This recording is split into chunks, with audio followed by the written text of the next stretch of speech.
మందు ద్వారా పరిచయమైన స్నేహితులంట ఎట్టి పరిస్థితిలోనూ విడిపోరంట. మళ్ళీ వీరి ఇంట్లో ఒరి బాబు భార్య కూర లేదు అంటే కూర తెచ్చుకోవడానికి కూడా డబ్బు లేనటువంటి పరిస్థితిలో సాయంత్రం స్నేహితుడు ఒరే ఇదిగో ఓ పెగ్గద్దాం రండిరా అంటే పరిగెట్టుకుని వెళ్ళిపోయే స్నేహితులు ఎక్కువ ఉన్నారు.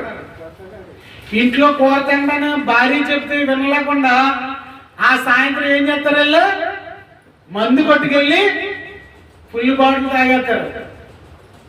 చూసారా వారి స్నేహము మందు షాపుల్లో వాళ్ళు కలుసుకున్నారంట. ఆ స్నేహం విడిపోదంట ఎప్పటికీ.